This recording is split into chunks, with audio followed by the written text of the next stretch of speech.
This is a Film Stories original podcast. Love this podcast? Support this show through the Acast supporter feature.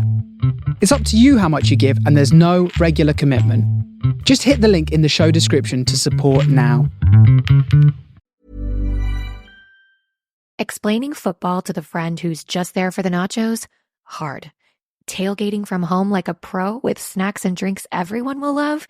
An easy win. And with Instacart helping deliver the snack time MVPs to your door, you're ready for the game in as fast as 30 minutes. So you never miss a play or lose your seat on the couch or have to go head-to-head for the last chicken wing.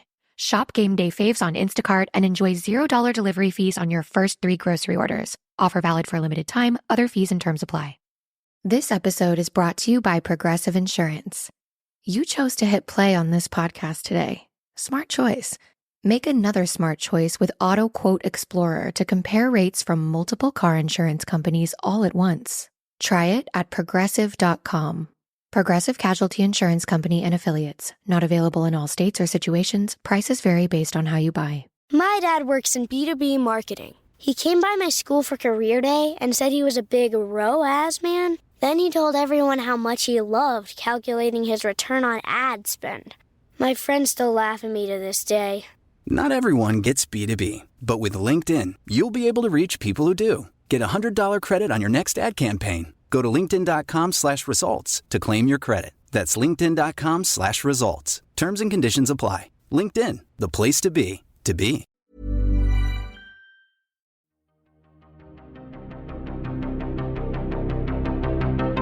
This is Writers on Film, the only podcast dedicated to books on cinema.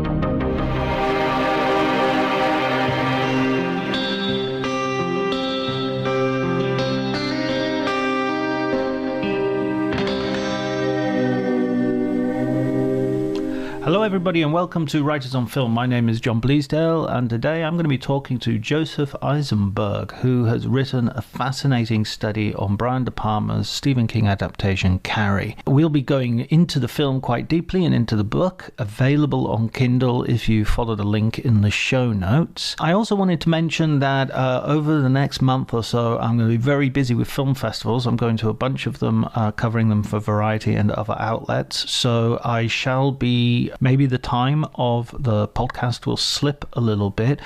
If by any chance there are gaps, I'm going to try and plug them by reissuing some old episodes which I don't think have had the love that they deserve. So apologies for that in advance, although if you haven't listened to the old episodes, you might be quite relieved of the opportunity to have a chance to catch up on something you haven't had an opportunity to listen to before. Before you go, listen to our conversation with me and Joseph Aisenberg.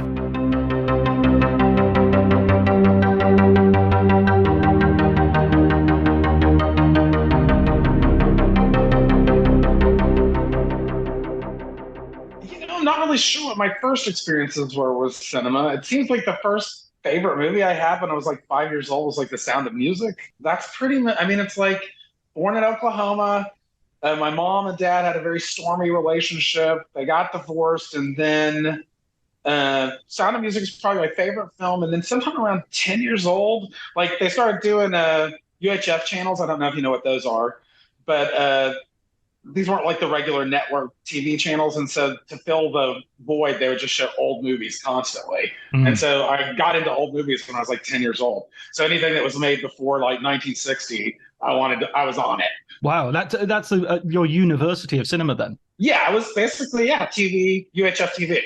Then, of course, VCRs happened, and I got into those. And for a long time, I was kind of prissy and didn't really like modern films that much because I was raised very Christian too. That's another thing. So I was so movies seemed very dirty to me. But then, of course, after I hit 50 or 60, I was like, bring on the film.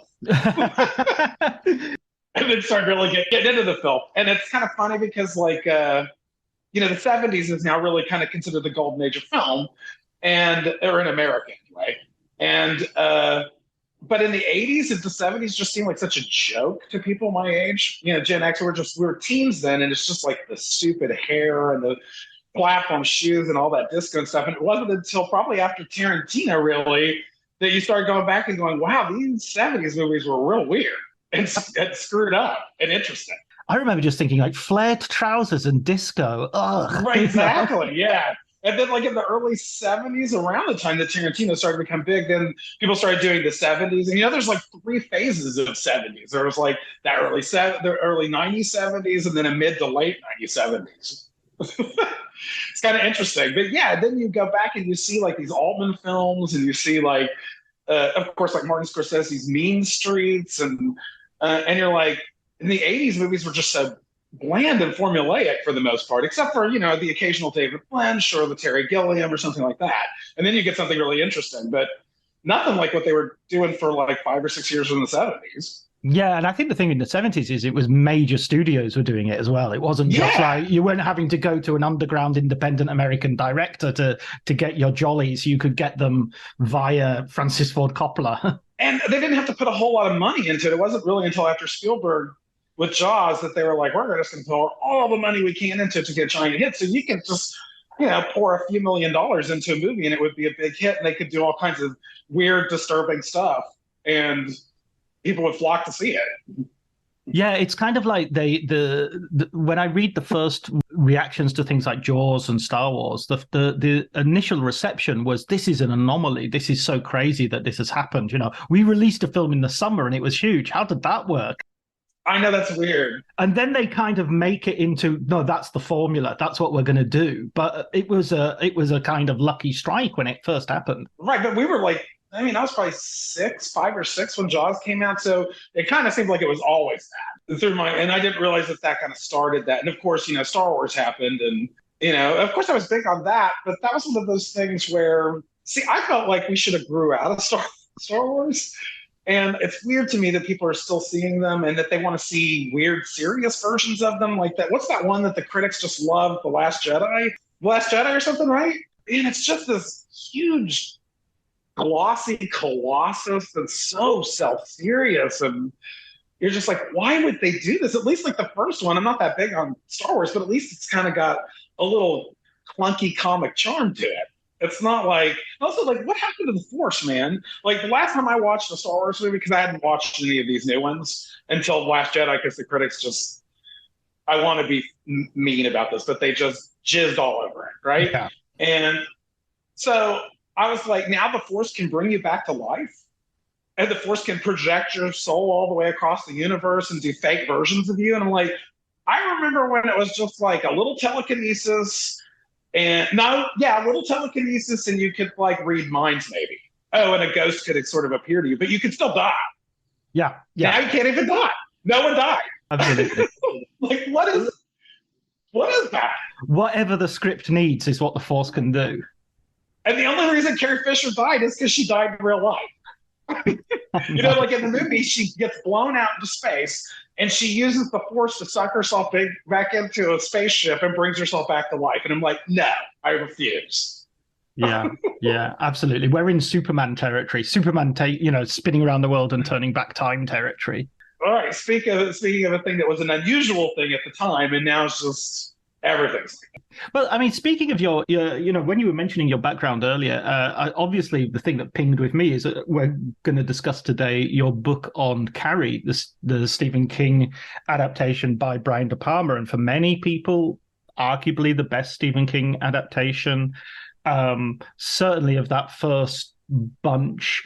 How did you come across the film and the book? Was it which one came first for you? Okay, it was the movie first, and I was like, it was probably when it was first showed on TV, and I remember nothing about the film except for the end when Carrie's hand comes out of the grave and grabs them. And I was watching with my brother and sister then, and that happened, and then they just screamed. It went screaming in horror to my grandparents' bedroom, and they had to sleep with them for a week.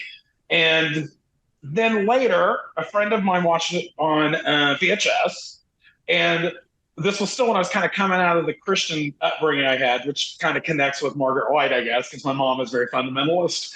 And I was like, well, this is filthy.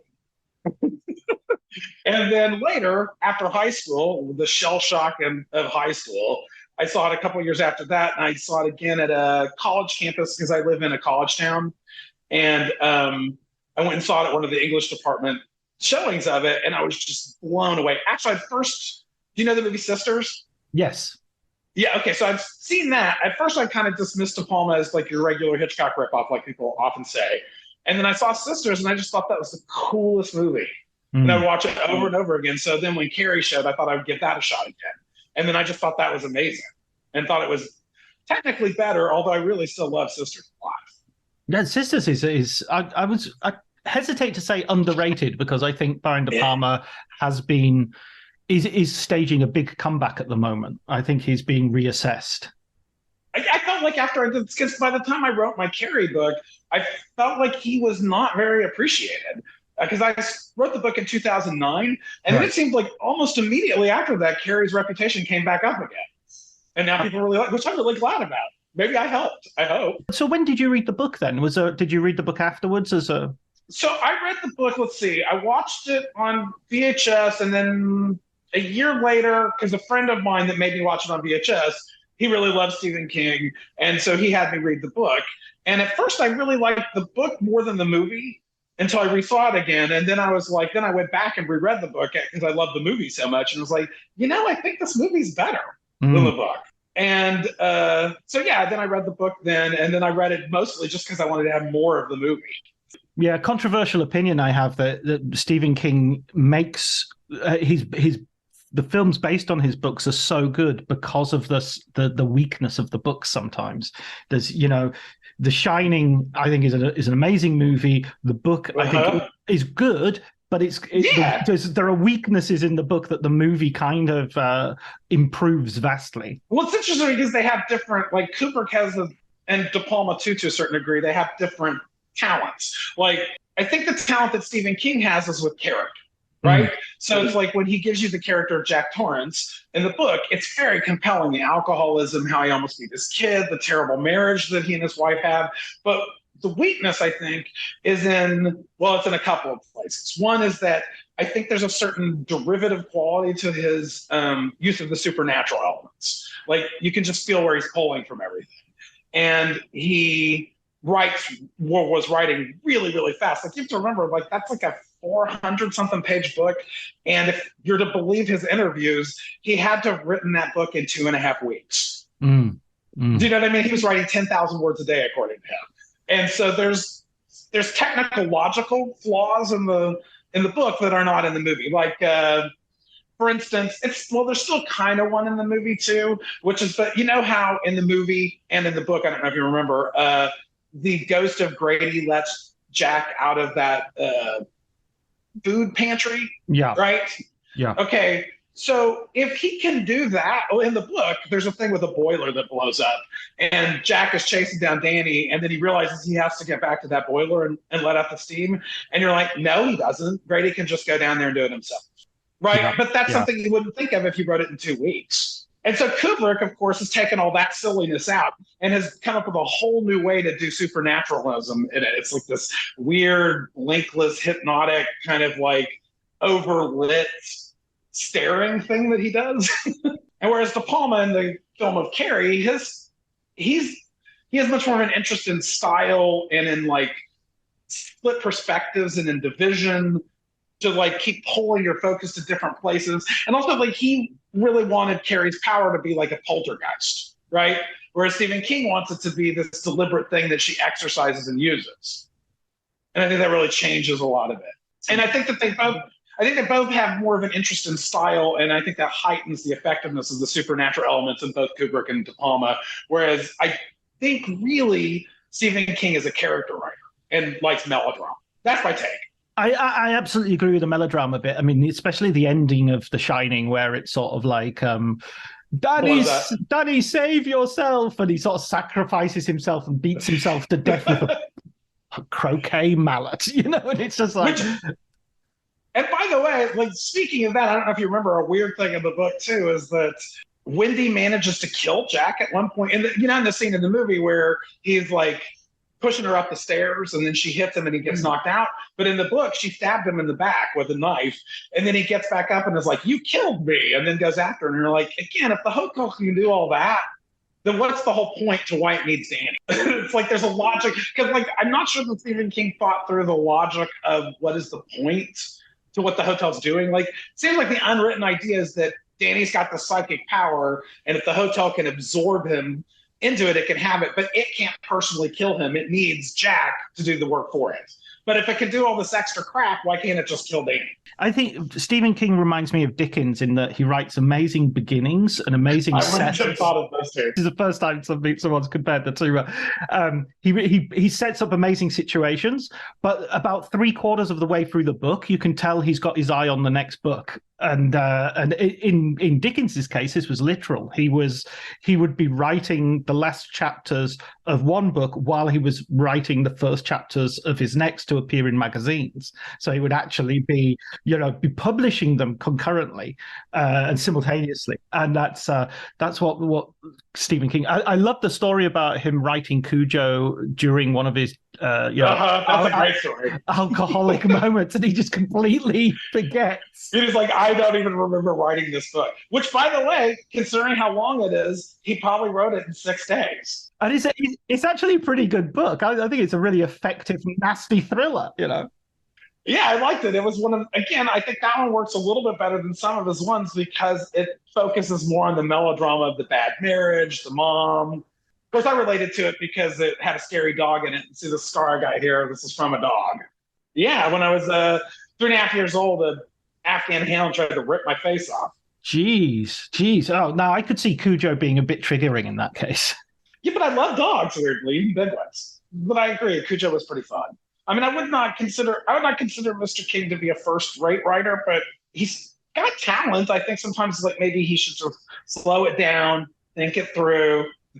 A couple more rereads, couple more redraft the story a little bit. Right, like again, both De Palma and Kubrick, they worked those films over. Like De Palma worked on that film for over a year before he was even able to get it done. So he spent so much more time working on that story than King did. I mean, King, I think, he was teaching at the time, and he wrote a draft of what was teaching, and then over his Christmas break, added on all this extra stuff that made it long enough to be a novel, which, of course, then De Palma took all of that out. He just wanted the story of Carrie. Yeah, and you're really good in you sort of tracing the sort of genesis of Carrie and actually how Carrie White is based on. I think you say 2 people that StephenKing knew, although sort of 2 conveniently dead people, so that no one right, could exactly. check. And he changes a little. Like, I don't know if you noticed from my thing that I had fun showing how he changes the story all the time because he's a novelist that wants to tell a good story. Mm-hmm. But yes, he claimed in one version that one of the girls was based on a student he went to school with, and she turns up in another one of his novels from that time period too. And then the other one was supposed to be a student that he had. And yeah, one of them, in one version of the story, she hung herself. In another version, she shot herself. They go to a different school. You don't know them. Exactly. The main important thing, I think, is that they are, whether they're real or not, they're expressions of King's sense of his own not fitting in. Because, again, one thing people have never noticed is that he gave Carrie his own birthday. So it's a self-portrait as well. I think so, even though he tried to kind of deny that. He changed his views on her. Originally, he claimed that she was a good person who was used by everyone and pushed to the point that she went to. And then later he started saying that he never liked this character. And then she was like one of the Columbine people almost. Yeah, which is funny because one of his Richard Bachman books, I think it's called Rage. That has a version of one of those girls in it. Oh, okay, that's where it connects, yeah. And that is definitely a school shooter, goes into, holds his classmates conscious. It really does not read well anymore, that book. I read it a couple of years ago. He pulled it from publication after Columbine. Because it's so directly a kind of sympathetic portrayal of somebody who's essentially a school shooter. Yeah, one of the school shooters, only it's a male one. I think it's interesting, too, the change of, instead of having a male rage-filled school shooter, I think it's interesting his change of gender and then making it more about this kind of ambivalent sense of needing to fit in and not being able. You know what I mean? A girl needs to be pretty, but when she is pretty, then she's just, buying into all the BS conventions of what being a girl is supposed to be. Just to circle back a second to that idea of him sharing the birthday with Carrie, in a way, to me, and this being his first novel, it feels like it is a perfect symbol of what a young writer is like, in that you sort of walk around destroying everybody you hate with your mind. Yeah, he went way further with the destruction than the movie does. That's another thing that's different about is that he loves to pour on the destruction. In your book, you explain the genesis of the actual movie and how Brian De Palma gets involved. And one of the brilliant things I think about this period is that there are these movies that we absolutely identify a director with. So Carrie is absolutely quintessentially a De Palma movie. Taxi Driver is quintessentially a Scorsese movie, and all the Apocalypse Now quintessentially. But all of those films had different directors. George Lucas was going to do Apocalypse Now. Taxi Driver, I can't remember who was going to do that, but there was De Palma thought about it. De Palma, exactly, yes, and he was up for Cruising as well. Right, yes, Friedkin's film, yeah. So there's this sort of musical chairs going on, which is just like fantasy, a Hollywood fantasy of what would that have looked like, They considered Ken Russell for Carrie, which I think he would have been an interesting choice. The closest they thought of Roman Polanski, I think, was Kubrick asked for that? No, Kubrick was asked for The Exorcist, right? I think so, yes. And you know that the producer of Carrie had originally been the producer on The Exorcist. And his name's Paul Monash. And he tried to wrest stuff away from William Friedkin, who didn't like it. And so William Friedkin got him kicked off that project. And so one of the actresses claimed that De Palma wouldn't let Stephen King on the set of the movie while he was making Carrie. And he denied that was the case. But then again, he denied things that he did do. But I don't know about that. And I wondered if maybe it was Paul Monash who didn't want King on the set because of how Peter Blatty had treated him. Right. So he just had an allergy to writers at that point. Uh-huh. I mean, I would, as someone who's interviewed Brian De Palma, I would definitely say take everything he says with a very large pinch of salt. I remember I asked him about the Giallo, as an influence on his work, Dario Argento's sort of, because of Dressed to Kill. Yeah, exactly. And the film that he was promoting was the one with Rachel McAdams and Passion. Exactly. And it's very Giallo. It's got split screens. It's got black. I thought about that. Yeah. Yeah. And so I was like, weird masks. Exactly. And it was sort of like, and he premiered it in Venice. So I was like, is it nice to be in Venice, sort of the home, Italy, the home of the Giallo, with this sort of neo Giallo. And he said, I've never seen a Giallo. Well, that's a lie. I know, but it's such a brazen lie. It's almost like he's testing you. It's almost like he's saying, do you want some of me? Do you want some of this? Yeah, I've heard lots of people. I hadn't ever thought to think of him in connection to Giallo until I started reading people saying that they thought Dressed to Kill was like a Giallo. Because if you read his description of his influences, he has specifically picked Buñuel as his influence for that movie. Which at first I was like, Buñuel, why him? And then I realized when I saw Belle de Jour that that's what he was talking about. Where he just took the main character from that, who's the wife and then the prostitute, and split her into two different characters who are sort of pulled together, and then mixed it with Psycho. De Palma gets involved with the, after this merry-go-round of different names, gets involved with the making of Carrie, and as you say, he's preparing this film for quite a long period. Like a year, yeah. Yeah. What takes so long? What's involved with that process? Okay, so the two things I got were that it was financing, and he was trying. One of the reasons is that he was trying to tell them it was going to cost like $1.7 million, and they wanted him to bring it in $1.5 million. And he says that he told them $1.7 million, and so they were like, "Well, see you, sir. That's fine." And so then he just went and told them what they wanted, and then they got some kind of tax shelter to eventually finance the movie, and then the financing finally came through. But during that time, he was casting it, and famously that he was working with George Lucas, who was casting Star Wars at the same time. So he got the runoff people that Lucas didn't want. Right, like Amy Irving had tried out for Princess Leia. I think she would have been a great Princess Leia. And what's her name? Carrie Fisher was tried out for Carrie White. What point does Sissy Spacek enter the picture? Because again, in now we see Carrie and we think it could be nobody else. Like, who else could it be? Yeah. Okay. So there were two art directors on the show. I had William Kinney and Jack Fisk, although it was really pretty much Jack Fisk. And Fisk is is like one of the great art directors for films. Like he did Badlands, which is where he met Sissy Spacek and they got married. And he also, like, you've seen Eraserhead, right?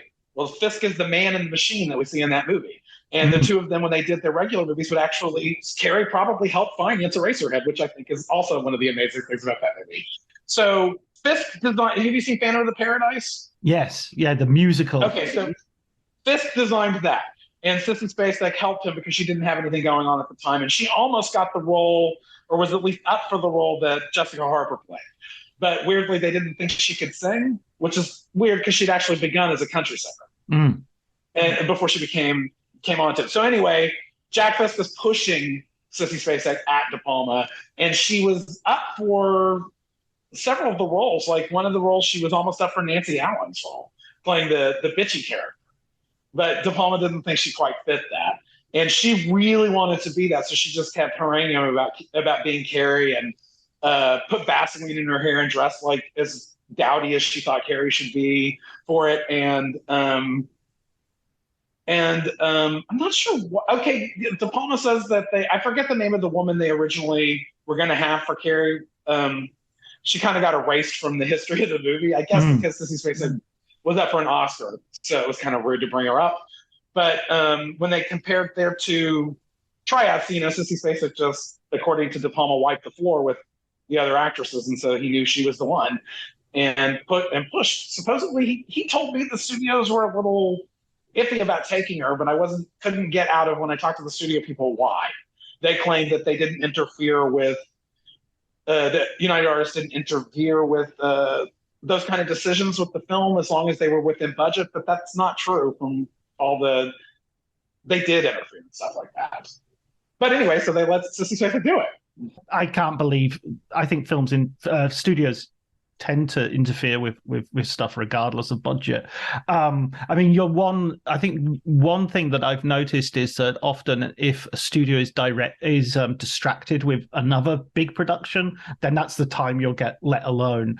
I think Raging Bull, there's some story about the studio having real problems with another big budget production. So it was like Raging Bull just flew under the wire. It wasn't on their radar at all. So Scorsese could just do what he liked. So the opening of Carrie is one of the most striking and a girl having her period in the shower and the sort of brutality and all the rest of it, especially coming from a filmmaker who often gets cast as a sort of misogynist or someone who delights in filming women in peril, or lasciviously, if you wish.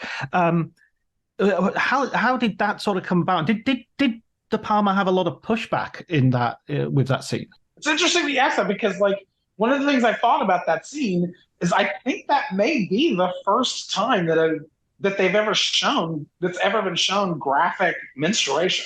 You know what I mean? I don't think that's ever appeared in American films before. Maybe in European art movies or something. I haven't come across it. So I did ask the vice president at United Artists about this, and she said they were worried about it, but she didn't say much more. She didn't seem to want to talk very much.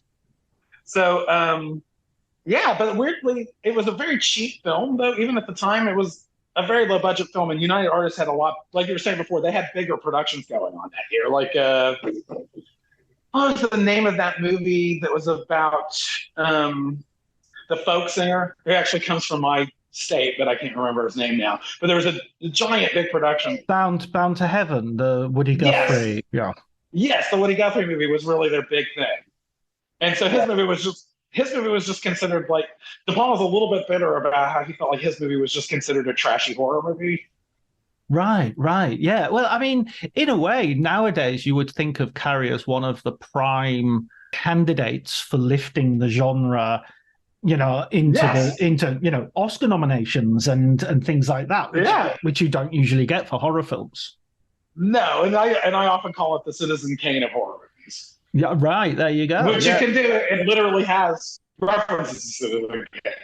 It seems to be the most filmy of films in that De Palma sort of throws every technique he has, including the kitchen sink, quite literally at the screen. Yeah, he took everything he felt he had been learning over the past several years and used it in the film. But one thing that's like not true, like the British Film Institute and a few British critics that I read in general seem to feel that the movie was only like all style and it didn't relate thematically. But the way I analyzed it, it seemed to me that all the styles and technical things, built in a thematic way. Even like the split screen that you see at the prom is like built out of all of these split perspectives that he's constantly showing and your split understanding of Carrie's situation, because we know a lot more than she does, right, as things build. And I felt like his style like brings it out.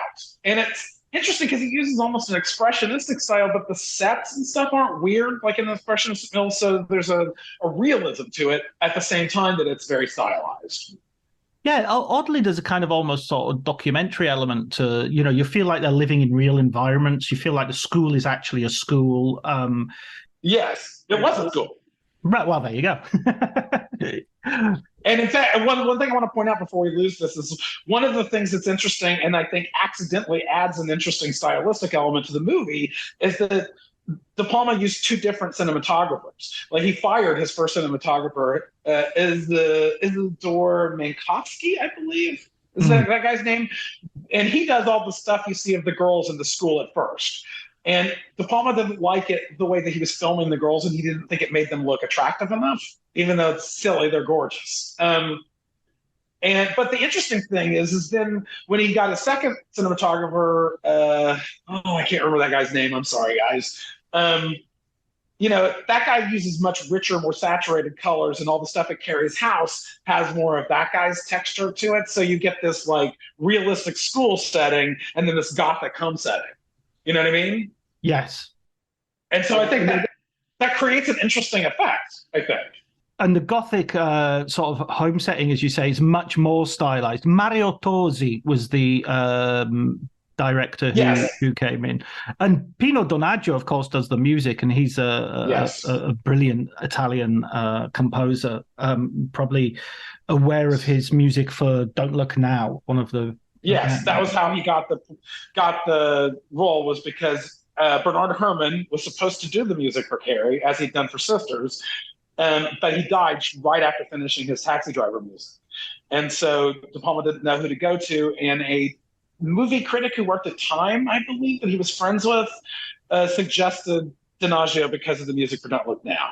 And I think Donaggio's like maybe the best composer for De Palma because he's beautiful, like you said, but it's also like Donaggio also has an understanding of a kind. A little self-care can go a long way, especially amidst the hustle and bustle of the holidays. That's where Vegamore comes in. Trusted by millions, Vegamore is all about giving your hair the love and care it deserves. With their vegan and cruelty-free formulas, you can nourish and revitalize your strands while indulging in some much-needed pampering. Because let's face it, who couldn't use a bit more me time this time of year? Go to vegamore.com/ACAST, code ACAST. That's vegamor.com/ACAST, code ACAST. Hey, I'm Ryan Reynolds. Recently, I asked Mint Mobile's legal team if big wireless companies are allowed to raise prices due to inflation. They said yes. And then when I asked if raising prices technically violates those onerous 2-year contracts, they said, "What the f*** are you talking about, you insane Hollywood ass?"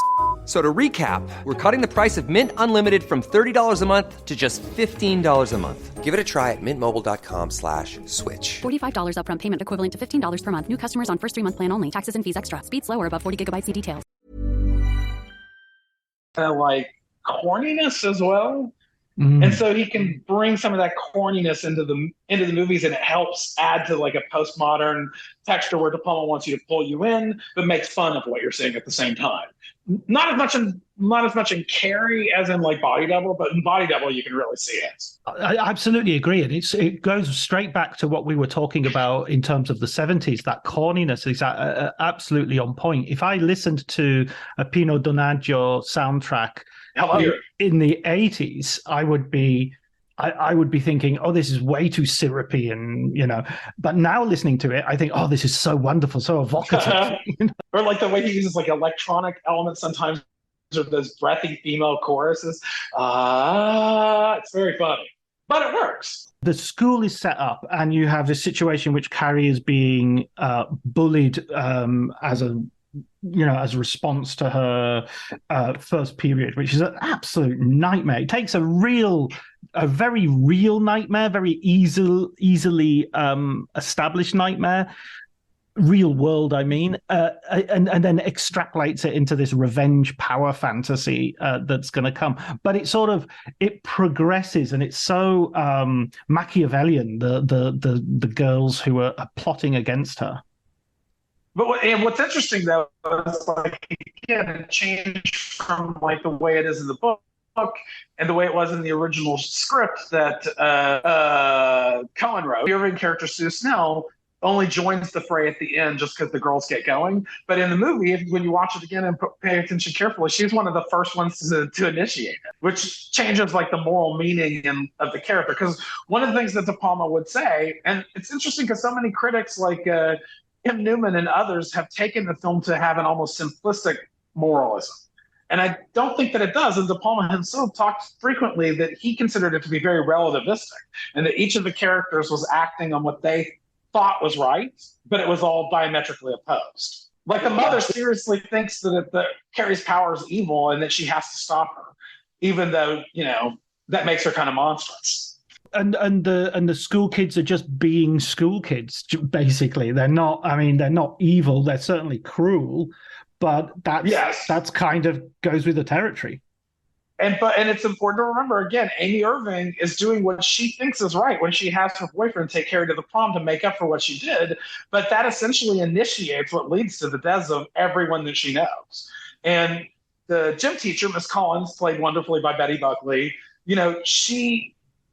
she feels bad about the way she herself thinks about Carrie and tries to make up for it by really going hard on those girls, but it just has, the opposite effect ultimately. And that's what I think is so cool about the movie. None of the other versions of Carrie have handled the gym teacher as ambivalently as De Palma's does. She doesn't die in the book. She didn't die in the original screenplay. She doesn't die in any of the remakes. Only De Palma kills her in that horrible way. I think that's actually a sort of absence of moralism, in the sense that people get punished in a way which is utterly regardless and arbitrary. It's regardless of their sins. They will get it either punished far too much, disproportionately, or just punished when they haven't actually done anything wrong. Yeah, and I think that De Palma's sort of using this whole high school thing as a kind of metaphor for the system. You know what I mean? Because it comes out of that counterculture thing. And you have to remember, the movie does, the first full scene in the movie is not actually the shower scene, but it's the overhead shot of the volleyball game. The girls are playing a volleyball game. And De Palma uses that as a metaphor for how the social politics of that high school are like a game. And then this movie is about what happens when you stop playing that game. Yes. And what was sort of surprising as well is that you bring this up in the book. Some of the actors actually didn't think they were the baddies, or they were doing anything particularly bad. Nancy Allen, she thought of herself. She thought she and John Travolta were like the comic relief, and it wasn't until she saw the movie that she realized what a bitch she was in that movie, which is funny. And it's also one of the differences too between the book and the movie is that in the book, her character has 140 IQ, and whereas in the movie she seems very, very, dumb. She herself, Nancy Allen referred to her character as being kind of dumb. One thing that shines out about both the movie and the way you describe it in the book is that it's really built around these very big set pieces, and especially the prom at the end. Yes. Even if you've not seen the movie, you've seen that part of the movie, either parodied or in some way referenced by other films. That the process of making that strikes me as the part of the movie where you see why Brian De Palma wanted to make the film. Yeah, it's the most surprising thing, and De Palma was straightforward with me about it, was when I had been researching the film, I read that he made reference to the bridge on the River Kwai, and how the scene with the bridge blows up is to him like this perfect symbol of all the different characters' perspectives, and how that too is a movie where each of the characters thinks they're doing the right thing, but it's diametrically opposed. And I had remembered that he talked a lot about Kubrick's Barry Lyndon when he made that movie Redacted. And when I saw it, I noticed that he used music from Barry Lyndon and has these shots that are just like some of the ones Kubrick did in that. So when I talked to De Palma, I asked him, I went back and rewatched The Bridge on the River Kwai, and I realized that the whole sequence where the bridge blows up is redone in the scene where Sue Snell sees the rope going up to the blood. And he basically redid that whole scene doing it with the blood. I mean, it's not that way in the screenplay. And I asked him, and he basically admitted that that was true, that he did rework the bridge blowing up. I was really surprised. And he said yes. He said no to almost everything else. It's such a strange parallel to have. It's so generically diverse. Until you think about the way that like when you go back to the scene where Miss Collins, the gym teacher, is like punishing the girls, it is very martial and very military. And again, I think this hits his counterculture idea of the system. You know what I mean? So there is a sense that, yeah, I know you're like this movie about men in the military, and it doesn't seem to fit like this film about girls in high school. But I think it does. And he's using each of the different girls and Miss Collins' views of Carrie as like this, or sort of like reflected in the way this unfolds, because you have all their various perspectives. Like Miss Collins thinks that Sue is there to get at Carrie because Carrie's kissing Tommy and not seeing the thing with the rope underneath the stage. And Sue Snell's just so happy at first until she realizes what's going on. And it takes on this weird nightmare perspective. Actually like it better in his movie than the way that David Lean did it. And David Lean did it amazingly. If you're going to steal off anybody, steal off the best. Yeah, and everyone's always calling him a ripoff of Hitchcock, and I'm like, he rips off from everybody. Absolutely. Not just Hitchcock. There's Buñuel, there's Wells, David Lean, and I really feel like I'm the first person that ever found that David Lean thing. So I was very proud of myself. And that final scene, I think it goes back to what I was saying earlier as well about thinking of Carrie as the filmmaker or as the writer. You know, the camera starts to be directed by Carrie. You know, she's the one who seems to be, you know, doing the swish pans and all the rest of it. Yeah, because for the first part of the movie, Carrie is constantly shown in frames, and she's dominated by the frames, and she seems to be squashed by them in the beginning, and then by the time she gets to the prom, she's like controlling the frame, literally breaking the film frame in two, just with her gaze. And directing the special effects. You know, she's the one, look over there, look over here, you know. Yes, exactly. De Palma says now that he wishes he hadn't done the split screen in that sequence, but I'm like, thematically it seems perfect, and I like this idea of, you know, she looks on one side of the screen, and on the other side of the screen it does the stuff she wants. It's really great, I think. And thinking about the religious element and how Carrie sort of gets revenge on her mother, the sort of matricide, which is something else that you don't really see much. I mean, it is a replay, I suppose, of Psycho to some degree, but the dutiful daughter killing the mother, I can't think of many examples. Heavenly Creatures with Peter Jackson, Kate Winslet film. That's a good one. Yeah, but I mean, that's kind of the only one I can think of, really, of this particular crime. Oh, yeah. And also the bizarre way that she kills her mother like she's Saint Sebastian. That's very weird. And Piper Laurie has an orgasm when she dies, which is very bizarre. And that was the actress's idea to do that. The sexual root of religious frenzy. Right. And it fits perfectly with the whole movie. Yeah. Yeah. What you're repressing comes back. Yes. And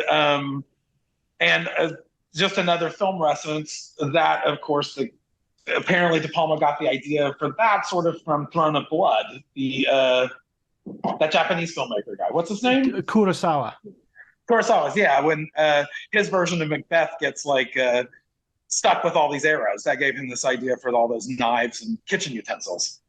But it's really nicely transformed because, of course, it's perfect that she gets killed with the implements of woman's work. Yes, sort of the domestic. Exactly. The sort of like, again, the repression. A lot of people think the movie's misogynistic, but to me, it seems like it's really making like not so much like because horror movies don't work in this way a lot of people take them. They think that if you feel bad about what you're seeing, then the movie is saying that's wrong. Like many film critics or reviewers at the time thought that Carrie having a bad time when she had her menstruation meant that De Palma himself thought menstruation was bad. And trying to remember, like Kim Newman, I think, and several other critics from the time period believed that that De Palma was in some sense on the mom's side. Yeah, and I'm like, that's insane. That's a very weird take. Yes.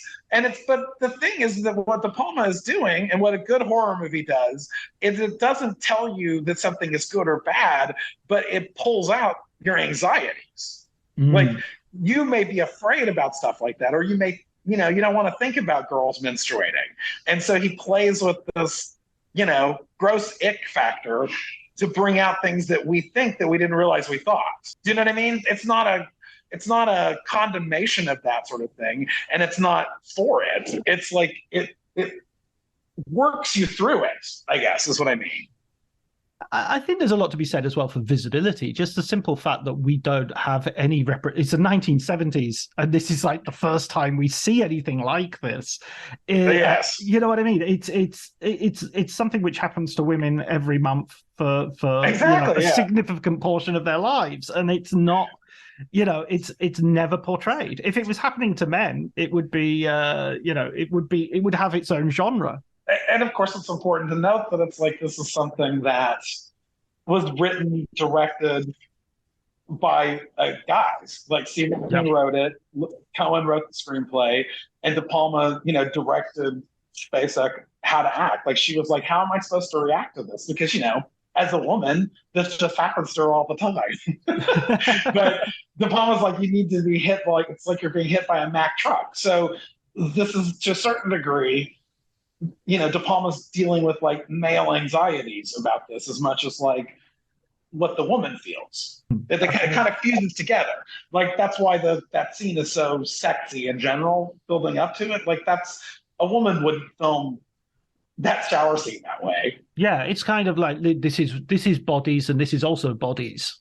And I think sort of like often when you read, I don't know if you've read very much film writing on horror films or academic feminist studies have had insights about how I think these kinds of movies work, but sometimes they go slightly wrong. Like they think that these filmmakers hate women and that these are like sort of subtextual fantasies about the hostility men feel towards women because of their sexual power, and so that it's a way of like killing them for that, sort of in slasher films.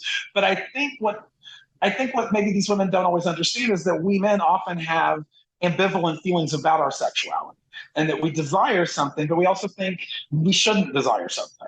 And so these kinds of films at their best will play on our own fears of our desires as well as like evoking them. So there's as much guilt involved as the kind of misogyny they have. I felt like I had to kind of like separate myself from feminists in general because they really didn't like De Palma very much, and I really like it. Yeah, but I think you're right. I think there is a way there is a feminist reading of Carrie, and I think there's a feminist reading of a lot of De Palma's work. De Palma's always been like this, hasn't he? I mean, I remember his racial politics. His first films were extremely sort of provocative, and they were in your face, Yes, but the thing is, like, it's not. Again, like a good movie isn't just like I feel this way about something. It's like you can have several feelings at once, and the ambivalences are a big part of like what's true about something, right? So it's like you can be feminist, but you can, because like Stephen King talked about how he felt like his book, Carrie, was a male's reaction to the advent of women's liberation. That it was like it's a good thing, but he also felt that he also had fears and anxieties about what that might take away from him. I think the movie is less like that, but that it's not wrong to try to dramatize that ambivalence. Like sometimes you get the feeling from feminists that you shouldn't dramatize the problems, but by dramatizing the problems, that's where you see them. Absolutely. I think it's in the nature of ideology generally to narrow the world, and it's the dynamic of art is to broaden the world and to make things more nuanced and complicated. And so within that, there's always going to be a tension between ideology and art. I think there's always going to be the best art should make everybody uncomfortable. It shouldn't just be about making you feel, yep, I totally agree with that. Right. And think about like of all of the film brats that De Palma was films with George Lucas, Martin Scorsese, Coppola, like none of them made a film about women the way that this is. Like this is all about women. I mean, it's like strong women having moral, ethical decisions. It treats what happens to the girls like it actually matters. Yeah. Passes the Bechdel test. Yeah, it's like, well, I mean, a lot of it is over dating, but yeah, it's like Amy Irving's trying to do the right thing. Betty Buckley's just such a strong, liberated woman kind of character. I don't know. I've always thought that, I mean, like Martin Scorsese's, all their movies seem to be mostly about guys for the most part. And it's kind of ironic that De Palma liked doing films about women, but because of the way he did them, he felt pushed out of doing that. How do you rate the sort of the impact of Carrie? Or I mean, you referenced earlier the recent remake, not particularly recent remake, but that seemed like 10 years ago. Yeah, exactly. But I mean, that seemed to come and go without touching the sides. Yeah, because again, like one problem is they're using actors who are the right age. One of the good things about De Palma's version is they're all like in their mid-20s, so he can do what he needs to do with them where it comes to nudity and graphicness, whereas you can't do that with Chloe Grace Moretz because she was like 16 when she did that movie. Mm. So all of like the sexual aspects of Carrie are pretty much, those punches are all pulled in the remake. You know what I mean? Like there's nothing like in the opening when she has her period. I think she has her period in a swimming pool, so you can't even see it. And then the thing where she kills her mom is just, none of that stuff has any kind of impact because they don't want to be anti-religious either. Whereas, De Palma went all the way into Buñuel territory. It's so fascinating how something that's more recent feels more old-fashioned. Yes, it's weird. And I don't know how to explain it, but for the most part, movies have gotten a lot more prissy. I guess because like you can see pornography so easily on the internet that maybe people don't feel like they need to see sex in movies as much. I'm not sure why. Would you be interested in taking another film and giving it this kind of attention? Because I think you do a brilliant job here. I'd love to see you do another book like this. I mean, like my favorite film is Taxi Driver. I would love to. And there's stuff about that movie that's never come out before, but it's been so written about. I'm not sure that it would be something that someone was up for. Maybe that's possible. That something like I might like to do something like that. But generally speaking, I tend to write fiction. I'm a fiction writer. Right. What genre of fiction are you writing? Well, I mean, it's like not really. I mean, I generally, I guess it would be considered sort of literary-ish, but I have been working on like a really giant paranoid occult horror story for a long time. I thought it would be interesting to take something like The Fury. You've seen The Fury, right? Palma movie? Yes. Okay. Yes. So I thought a story like that or Firestarter or what was that one that Cronenberg did? Scanners, Yes. Yeah. Take a story like that and do it, but then like research it like a historical novel. So I've done all of this research on the history of intelligence and war, and I've probably read 100 books researching this book, but it's still in an exploitation style. Yeah, but it involves like government and occult and monster shit. But it's funny, the more research I did on all the creepy crap that our government has done in experiments, the more I began to feel I wasn't going far enough. Last question, Joe. What's your what would be a recommended film book that our listeners could go and explore? Okay, I thought about this. You want just one? Is that what you said? You could, yeah. You can have more than one. Everyone does. Oh, okay. Well, I was going to say, since you and I had an exchange about Lolita not too long ago, I was thinking about a book by Alfred Apple Jr. who's an academic, called Nabokov's Dark Cinema, which is a really interesting book where he sort of examines Nabokov's novels in terms of the tricks and tropes that he used in films by talking about a lot of real films. And this kind of comes back to what we're talking about, because he talks about the movie Sisters, and he says that he thinks that Sisters is the most Nabokovian of movies, which I thought was interesting. And it's really good. So that would be a movie book I would do. And also Ken Newman, his book on his BFI monograph on cat people is wonderful. It was one of the influences I had for how to deal with all the information. And it's just a terrific book. Those are my two. And his Nightmare Movies is interesting. He's real hard on De Palma. Yeah, he has his likes and his dislikes in that book. And although he revised it, and in his footnotes, he comes back a little easier on De Palma. So it sort of follows what you were saying before about how people are finally coming around back to thinking De Palma's kind of good. Yeah. I mean, it'll be interesting when we get to. I mean, I don't want to hurry things along or anything, but I think as these movie brats sort of reach the end of their careers and lives, it'll be interesting to see where the cards fall, because I feel that there'll be, just the same way Cimino's been somewhat rediscovered in recent years. I've got a feeling people like De Palma, they might rise.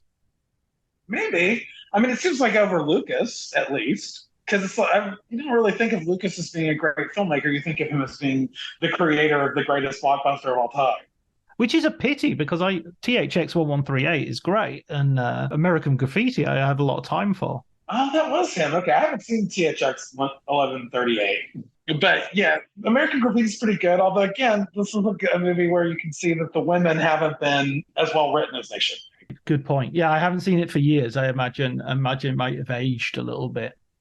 Yeah, because what's her name? The one who was on Laverne and Shirley, what's her name, who just recently died? I'm terrible with all these names, but she's fantastic. And you really feel like she should have gotten more to her part than it gets. Do you mean Cindy Williams? Yeah, Cindy Williams. She's so good in it. Yeah, no, I agree about that sort of boys' club aspect of the movie brats as well. That they weren't necessarily they didn't necessarily have the broadest view of life when it came to sex and 51% of the world's population. Yeah, well, yeah. I mean, I get it. Like with someone like Scorsese is trying to explore issues of masculinity, and I actually do think that he did a good job with the women in Taxi Driver. Sybil Shepherd, I think, is really terrific, especially when you compare what Schrader wanted her to be in the screenplay. Like, she's made it much more interesting in the film than she is in the screenplay. Oh, yeah, absolutely. The screenplay characterizes her quite abhorrently. Yeah, it's very abhorrently. I mean, he uses obscene language to describe her. Well, listen, Joe, thanks so much for talking to me about Carrie. It's given me an opportunity to rewatch the film, and I learned so much reading it. I love the way you just do this sort of the whole stretch from the Stephen King genesis to the influences towards the end. A really good panorama of the film. Thank you. I'm really glad that you wanted to talk to me.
Hello, everybody, and welcome to Writers on Film. My name is John Bleasdale, and today I'm going to be talking to Joseph Aisenberg, who has written a fascinating study on Brian De Palma's Stephen King adaptation, Carrie.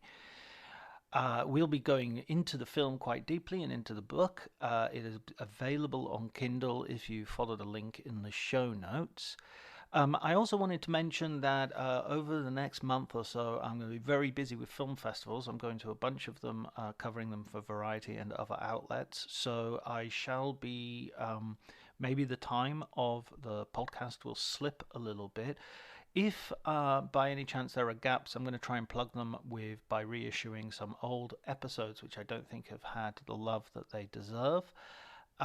So apologies for that in advance, although if you haven't listened to the old episode, you might be quite relieved of the opportunity to have a chance to catch up on something you haven't had an opportunity to listen to before.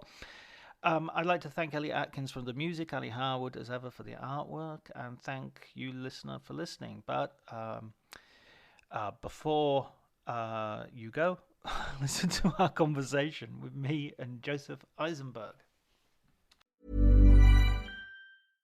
1-800-Flowers.com knows that a gift is never just a gift. A gift is an expression of everything you feel and helps to build more meaningful relationships. 1-800-Flowers takes the pressure off by helping you navigate life's important moments by making it simple to find the perfect gift. From flowers and cookies to cake and chocolate, 1-800-Flowers helps guide you in finding the right gift to say how you feel.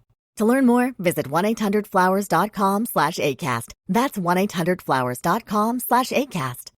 Cue the fireplace and your favorite fall movie. There's nothing better than a cozy evening at home with a glass of First Leaf wine. First Leaf is a personalized wine club that delivers right to your door. Sounds magical, right? They get to know your favorite tasting notes, which varietals you enjoy, and whether you prefer sweet or dry wines. So in every shipment, you get bottles tailored to your unique palate. Go to tryfirstleaf.com/fall to get your first 6 wines for just $44.95 with free shipping. My dad works in B2B marketing. He came by my school for career day and said he was a big ROAS man. Then he told everyone how much he loved calculating his return on ad spend. My friends still laugh at me to this day. Not everyone gets B2B, but with LinkedIn, you'll be able to reach people who do. Get $100 credit on your next ad campaign. Go to linkedin.com/results to claim your credit. That's linkedin.com/results. Terms and conditions apply. LinkedIn, the place to be, to be.